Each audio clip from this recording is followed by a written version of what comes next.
Hello and welcome to Turn of Speed. I am Rachna Tyagi. Today we have with us Mr. Vivek Srivatsa, who is Chief Commercial Officer at TPEM. Welcome. Thank you.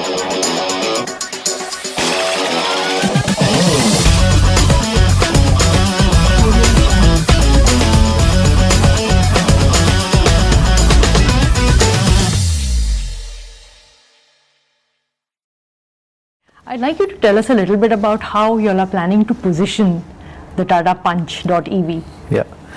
See, Punch EV has always been in the entry EV category, right? You know, largely around 10-12 lakhs, and increasingly Indian, automotive consumer, the weighted average of the pricing is around that. So, but with the Punch.ev, we want to take the next step with the the upgrade that we are launching. Right. And what is the next step? It is to become an ideal first time car, not a first time EV, you know.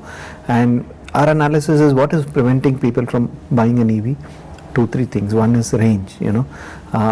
Before I go there, it's very important to understand that first time car buyers expect a lot of versatility from their car. They don't have one car for highway drives or family use, one for my individual office runs and all. One car has to do everything, versatility.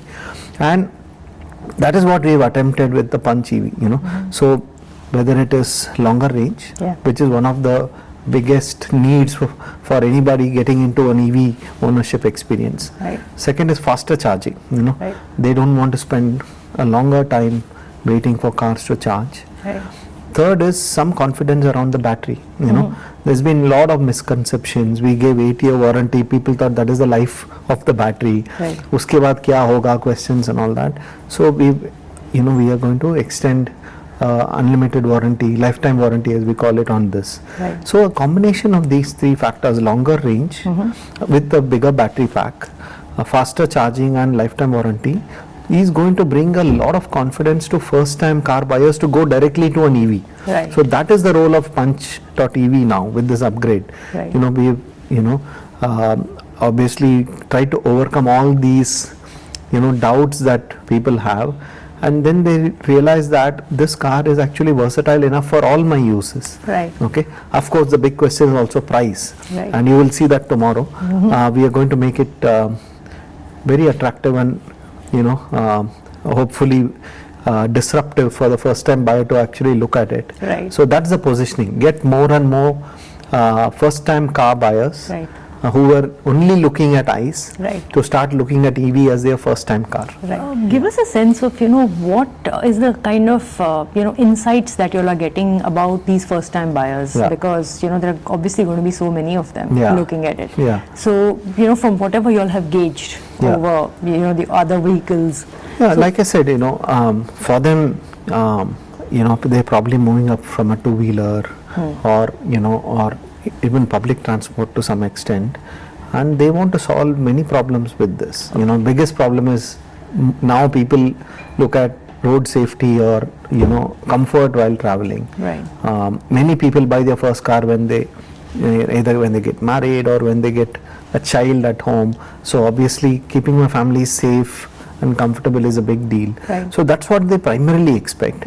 Other peripheral things are stature in society and all that, which is kind of hygiene now, It is more about practicality of use and purpose, and this is where, like I said, versatility is very important. I need to have space. Right. At the same time I need to have fuel efficiency. Right. I need to have a smaller footprint. At the same time I need comfort on highway, Right. These balances, and that's why we think the Punch EV could provide all that with extremely low cost of ownership as well, which an EV by default provides. Right. So these are the insights we have. All right. Yeah. Excellent. Okay. Yeah. Can you tell us a little bit about what initiatives are in place to address charging infrastructure? Yeah. So right from the offset, we were the people who looked at charging infrastructure as an essential part of EV usage, right? We started off by giving a free charger and installation for everybody who bought an EV. Right. Today we have more than 200,000 of these home chargers installed across the country. Wow. And as we speak, we sell about 9,000 EVs a day. So it's about 300 chargers being installed every day across the country. Not only that, we have firmly got into what we call as open collaborations, right, with all charging providing operators. We have started opening out these mega charging hubs. As of today, more than 450 charging guns are available in these mega hubs across the country. 150 locations, but each of them have more than 3 or 4 charge points. We want to double the number of charge points. These mega hubs are strategically located on key highways, hotspots as we call it, where there's a lot of vehicular traffic coming in. Having 1 or 2 guns are not enough, and we have seen a huge acceptance of this. People come in, there are many options, many charging guns available, and they just charge, high speed chargers, and very reliable charging points as well. So we want to double this next year. 450 will go to 800 and beyond next year. We also have more than 2,000 verified chargers. It is our own version of rating. So more than 4.5 star means it's a very reliable charger. So this is something that we have put in place as well. More than 2,000. So we are talking about 200,000 home chargers, more than 2,000 .ev verified chargers, and mega charging hubs which are going to almost get doubled next year. So we are really doubling down on providing fast, at the same time reliable charging network. Plus we don't talk much about the home charging network, but every home charger is a charger available for everybody. So plus community chargers also we have really worked on. Community chargers are common chargers in apartment complexes. There are many complexes which are still uncomfortable allowing a charger in every parking slot, but they have banks of chargers available, common chargers, which is actually the most efficient way to approach charging. So more than 300 odd community chargers are in place. So we are trying to provide all use cases and all scenarios on charging and really doubling down on it. Excellent. Can you give us an idea about real world, performance metrics for the Punch.ev, as well as, the battery degradation, as to, how you're going to tackle it? So we'll start first with the real world range. This is a metric that we have initiated, what we call a C75. C75 is simply what 75% of our drivers would be able to get out of their EVs in terms of range. 75 percentile means most driving styles are kind of taken into account.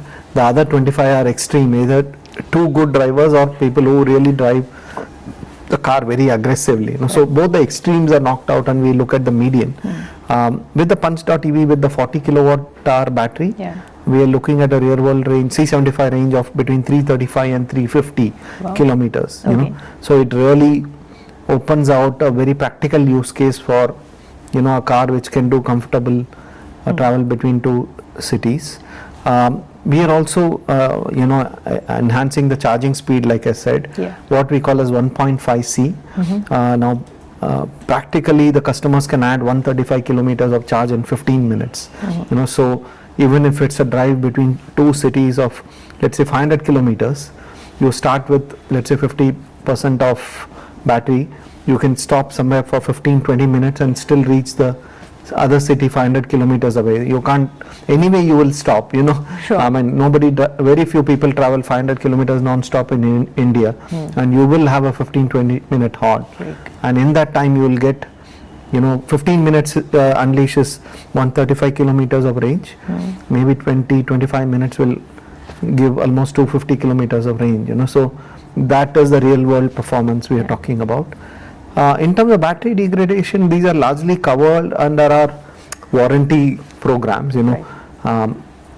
What we are offering is, if a consumer wants, they can go to our service centers and get their battery evaluated in terms of degradation. But the fact that we are giving unlimited warranty means there's all kind of battery degradation scenarios have been taken into account, and we still don't have too many no cars more than 10 years, so I won't be able to comment on that. But we are very confident about the life. Okay. Can you tell us a little bit about, what the end-to-end service at Tata Motors looks like for the Punch.ev buyers? Because starting right from the buying process and in fact even the exploration process and right up until after they've purchased the car to after sales. Yeah. See, Punch, I start with Punch itself because it's now one of the most popular cars in the country. We just launched the Punch MC. There's a lot of confidence around the brand name itself, and for the first time car buyer, the mother brand name matters a lot.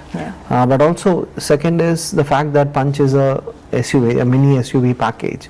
That is a second big tick mark, around it. People, not only they love the SUV design, but it is also practical. Let's be honest, in India, having a higher ground clearance car with a little bit of a tough look helps in, all the daily road conditions, whether it's city or in the smaller towns. Add to that this entire thing about lower operating cost of an EV. Increasingly in small towns, solar charging is becoming very, very popular. With the kind of government incentives around solar charging, and once you start putting up solar charging, then an EV becomes almost a no-brainer because you can actually charge a car free of cost. So then that EV question starts coming up in the buyer's mind, saying that why don't I want a car, why don't I look at an EV, I already have a solar charging at home. So gradually when you add these things, and plus I don't want to repeat, but all these things about the Punch EV in terms of battery pack, fast charging, unlimited warranty. So when you look at it end to end as a decision making cycle, it makes sense. Going a little bit into the supply chain side, I think increasingly be a push down cost with localization greater than 50% localization. The Punch EV now will come with prismatic cells, which is what is allowing us to pack more 40 kilowatt hour into it, and also fast charging. So that is another move to prismatic cells and lowering the cost of batteries. That will help in terms of acquisition price. So what happens is when you put these things together, it becomes a very compelling use case. We already spoke about charging infrastructure, where we are every day we keep adding more chargers both on the highways and in communities.